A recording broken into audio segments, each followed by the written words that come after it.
We've got a football commentator joining us all the way from Oyo State.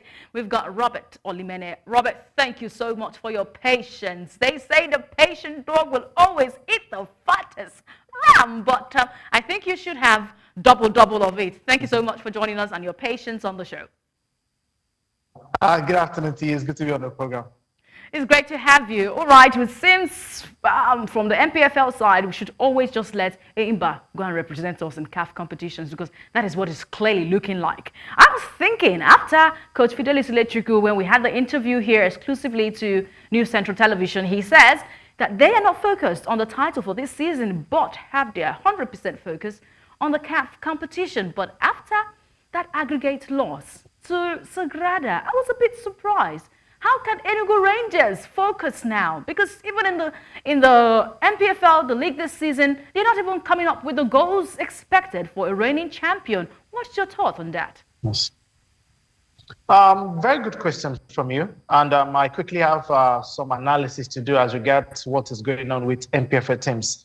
First and foremost, we had 4 MPFL teams represent Nigeria at the CAF Champions League as well as the CAF Confederation Cup. Enyimba International, El Kaneme Warriors, Remo Stars, and Rangers International. In 900 minutes of continental football, these 4 teams scored 8 goals in total. In 900 minutes of football, 8 Should goals. have been more, isn't it? Meanwhile, if you look at, he said, yes, it should have been more. It should have been more. If you look at other teams across the continent, let me just give you a quick rundown as regards how much this goal scoring issue has been a problem for Nigerian teams, most especially this season and of course across our previous seasons. For ASFAR, in the first and second preliminary rounds, they scored a total of 7 goals.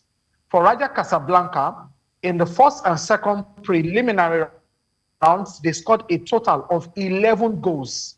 For Al Ali, they scored 6 goals in the second round because they had a bye in the first round. For Esperance of Tunisia, they scored 12 goals against Dekada of Somalia.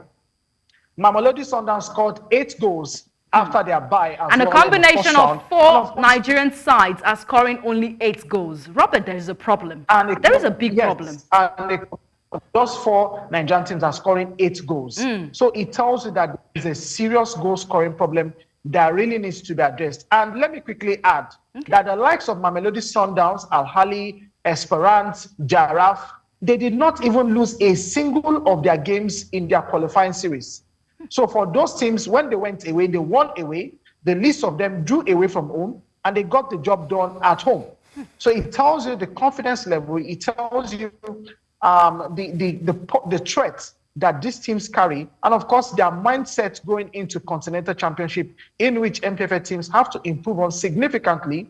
That is coming from next season. This season is gone. Enyimba is the only flag bearer for Nigeria. But from next season, goal scoring has to be a big priority for Nigerian teams on the continent. Yes, I'm hoping that they can get that noted. Looking at the results, of course, follow your analysis about the number of goals scored by this club. You cannot match Mamelodi Sundowns from South Africa and with their goal scoring prowess. But the fact that we even scored 4 Nigerian teams are scoring only 8 goals. How many did we concede?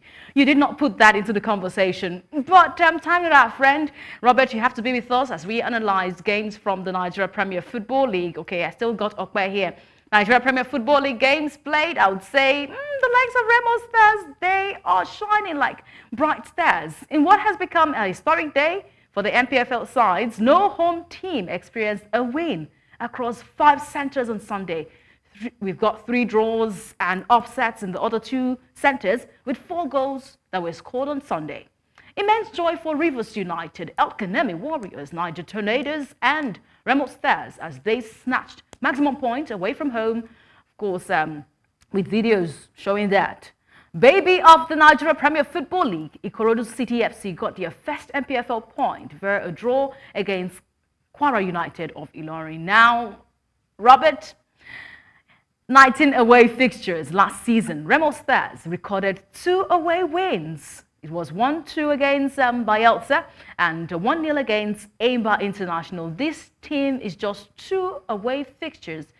And we can say that the Sky Blues, they have equaled that feat, I would say. But should we consider Remo Stars serious about the title this time? Or do we hope that they don't give us the same Arsenal vibes that says, we try FC? I'm not throwing a jab at Okpe at this time, but I'm hoping that Remo Stars will not give us, we try FC euphoria in the season this time. What do you think?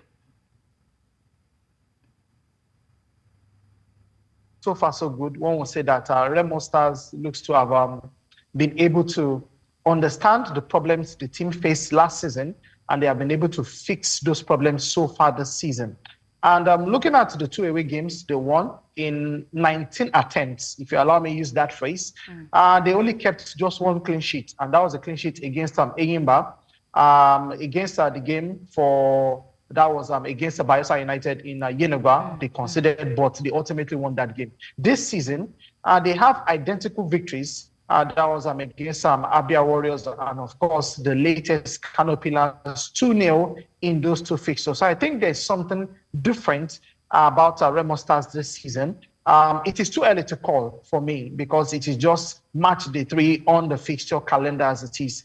We have to wait and see if subsequent away games, if Remo Stars will be able to match their current form as well as also break that record going forward. All right, for the newcomers, the babies of the Nigeria Premier Football League, what do you think about their first point they're gaining at match day 3, Ikorodu City FC? I think it's very impressive. It is very, very impressive.